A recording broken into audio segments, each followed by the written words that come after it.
Caroline, if you could address the issue of the guarantees again, because the yes side are focusing on that a lot. Thank you. There was a case in 1974, around the same time as we joined the EU, in which Lord Jennings said, "The Treaty of Rome does not touch any of the matters which concern solely England and the people in it." Now for this, think Ireland as well, please.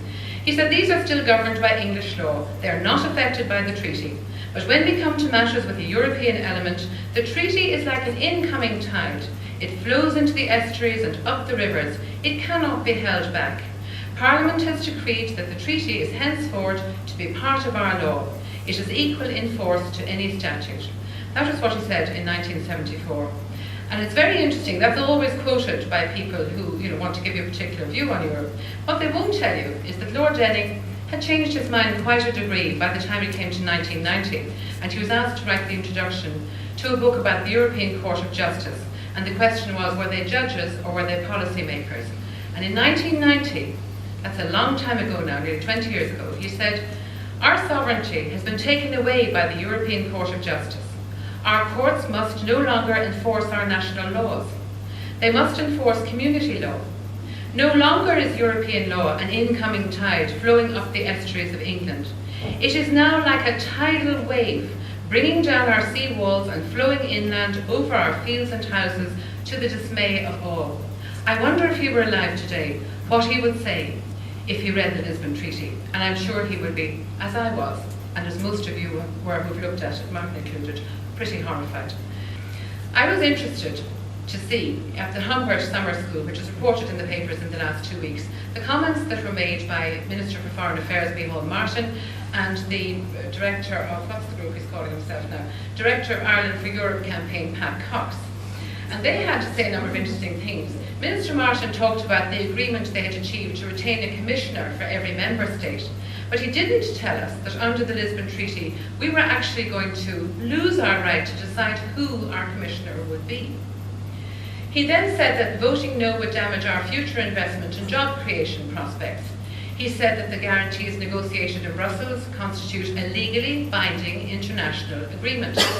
And not for the first time, he gives the impression that our choice will be yes to Lisbon or exile from the EU, and the posters that you see up and down the quays are saying the same. Mr. Cox on his part said that a yes vote, and I quote him, "keeps Ireland's European future in our hands." Now, anybody looking at the facts can see that the opposite is the situation. We know that under the Lisbon Treaty, the old European community is dissolved, a new body is created called the Union. For the first time we become citizens of the Union. The European Court would decide our rights, and the European Charter would be superior to our Constitution. Lisbon would halve our voting weight to 0.8% in making EU laws, and our power to block legislation would be cut by 40%. It abolishes vetoes in over 60 areas, at least 30 of which are policy areas, which would enable the EU to make policy without any regard to Irish interest in these areas. And the biggest time bomb for me ticking away in the Lisbon Treaty is Article 48. And I'm sick of Dick Roach saying it is not self-amending. Let me explain to you in the simplest terms I can what it means.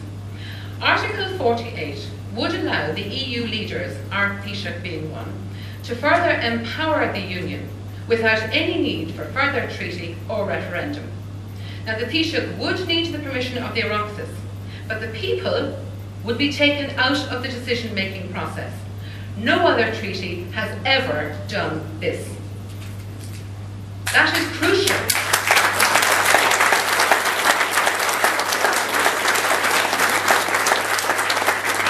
Lisbon also allows the Union to establish a system of own resources to provide for, and I quote, "the means necessary to attain its objectives and carry through its policies." In other words, to impose taxes on its new European citizens, almost 500 million people.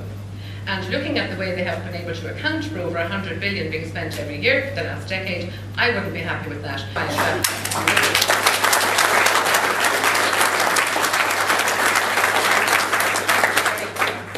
Foreign direct investment. I have told partners in the most senior of law firms in the city, and they didn't believe me until I proved to them, that under this treaty, foreign direct investment would become an exclusive competence of the EU.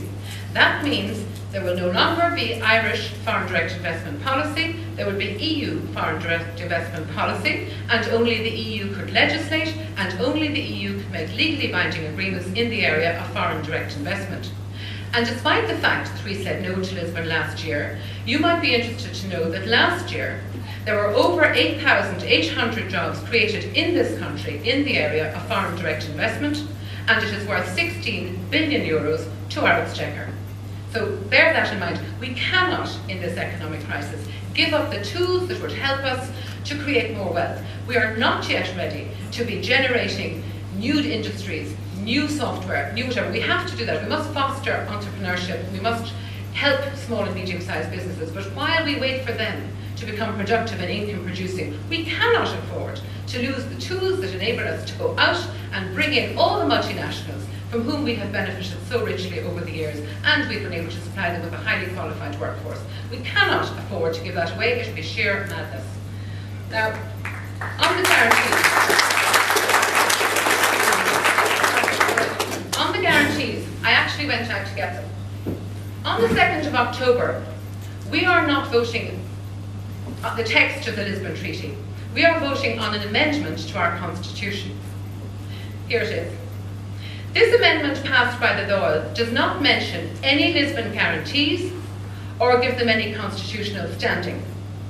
Minister Martin talks of an international agreement, but no international agreement has been put before the Houses of the Oireachtas or given any standing in Irish law which would be required.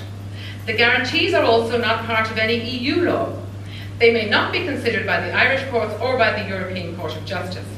And the wording of the amendment suggests, and to more than me because I have checked it, that the Lisbon EU laws could lose their constitutional protection.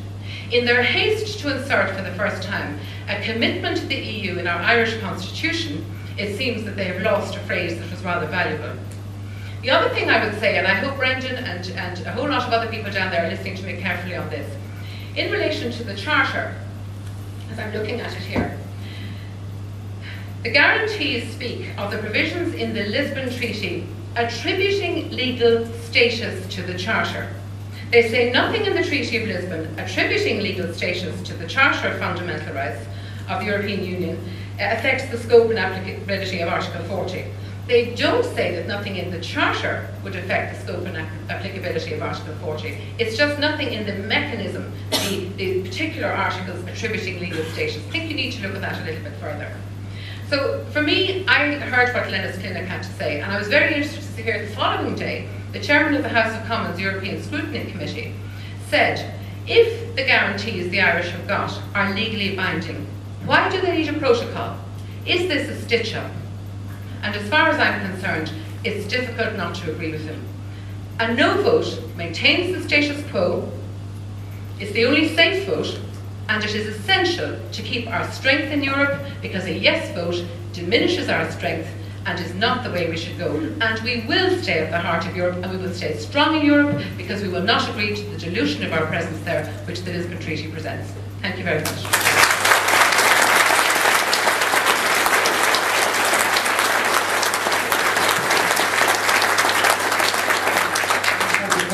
For delivering that under pressure so well. Thanks very much.